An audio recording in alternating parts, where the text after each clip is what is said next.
Hi friends, स्वागत है mobile solution में। आपका स्वागत है। मेरा नाम जयेश गंगानी है।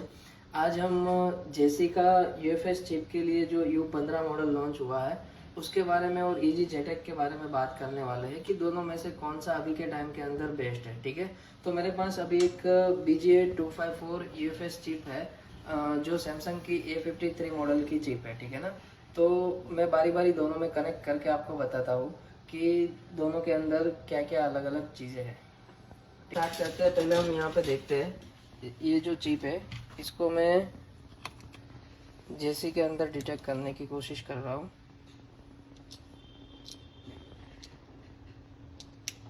BGA254 ओके, यहाँ पे मैं उसका सॉफ्टवेयर रन कर लेता हूँ।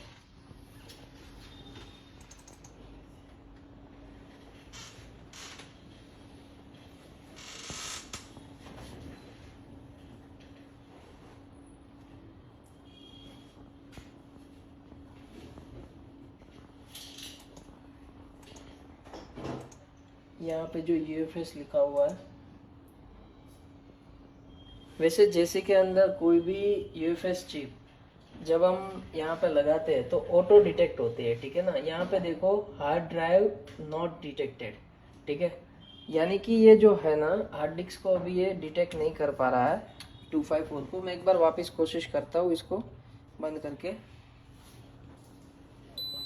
अब देखो यहाँ पे है ना, जो एक बार इसको निकालेंगे तो उसका जो बॉक्स का आईडी नंबर होता है वो चला जाता है और वापस थोड़ी देर बाद ड्राइवर लेता है और वापस आता है। ठीक है, अब यहाँ पे देखो हार्ड ड्राइव नॉट डिटेक्टेड, यानी कि ये जो U15 है वो भी इस हार्ड डिस्क को डिटेक्ट ही नहीं कर पा रहा है। ठीक है, एक बार मैं यहाँ पे कोशिश करता हूँ।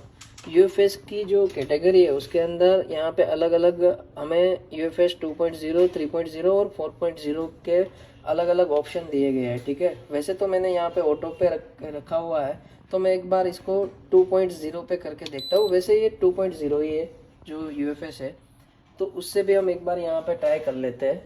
अभी यहाँ पे ये रिफ्रेश होके वापस डिटेक्ट होने की कोशिश करेगी।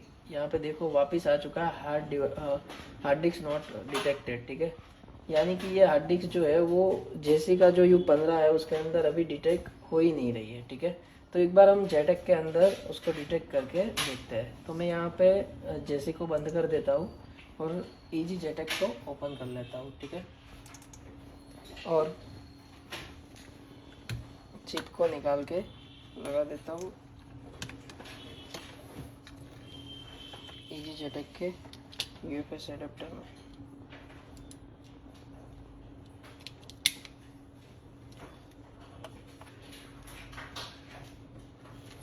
यहाँ पे देख सकते हो इजी जेटेक ओपन हो चुका है। यहाँ पे जो वोल्टेज है वो हाई है, उसको मैं एक बार पहले लो कर लेता हूँ और उसके बाद इसको डिटेक्ट करता हूँ।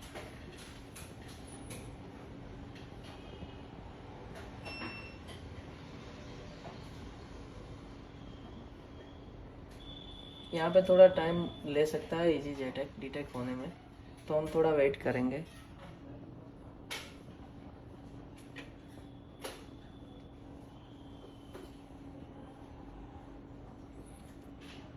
आप देख सकते हैं फ्रेंड्स, यहाँ पे इजी जेटेक ने हार्ड डिस्क को डिटेक्ट कर लिया है। ठीक है, तो यहाँ पे साफ साफ आपको दिखता है, सीधी बात है। ठीक है ना, कि जो जेसी का जो बॉक्स था उसके अंदर हार्ड डिस्क डिटेक्ट ही नहीं हो रही थी और जेटेक के अंदर डिटेक्ट हो रही है। ठीक है, और दूसरी बात यह है कि जो जेसी का U15 अभी लॉन्च हुआ है उसके अंदर अभी ऐसा कोई ऑप्शन नहीं है कि जिसके अंदर, जैसे मानो आप यूएफएस के अंदर पूरा फाइल चढ़ाना चाहते हो, जैसे आप यूएफएस के अंदर आप सीधा फ्लैश फाइल चढ़ा के उसको ऑन करने की कोशिश करोगे किसी फ़ोन को, तो ऐसा कोई ऑप्शन अभी के टाइम के लिए इसके अंदर दिया गया नहीं है। ठीक है, और जेटेक के अंदर यदि आपका क्यूलकॉम सीपीयू है तो आप कुछ कुछ मॉडल के अंदर आप सीधा फ्लैश फाइल करके किसी सेट को आप ऑन कर सकते हो। ठीक है, तो U15 जो है उसकी बेशक स्पीड ज़्यादा है। ठीक है, स्पीड जिस हिसाब से मार्केट में बात हो रही है उस हिसाब से उसकी स्पीड अच्छी है, लेकिन अभी के टाइम के अंदर इसका कोई नया अपडेट आएगा यदि, और इसके अंदर कुछ ऑप्शन हमें मिलेंगे फ्लैश फाइल के, ठीक है ना, तो उसके बाद ये अच्छा टूल हो सकता है। लेकिन अभी के लिए तो आपके सामने ही है, मैंने एक ही हार्ड डिस्क थी, हार्ड डिस्क चेंज की गई नहीं है, वही हार्ड डिस्क मैंने जेसी के अंदर डिटेक्ट करने की कोशिश की और जेटेक के अंदर की, ठीक है ना। तो जेटेक के अंदर वो डिटेक्ट हो चुकी है और जेसी के अंदर वो डिटेक्ट ही नहीं हो पाई है, ठीक है। तो आप अपने हिसाब से आप इसके अंदर आगे आप बॉक्स को खरीदना है नहीं खरीदना है आप अपने हिसाब से कर सकते हो। यदि अभी के टाइम के लिए तो ये U15 का मुझे ऐसा कुछ लग नहीं रहा। यदि उसका कोई अपडेट अच्छा आएगा तो आप जरूर उसको ले सकते हो।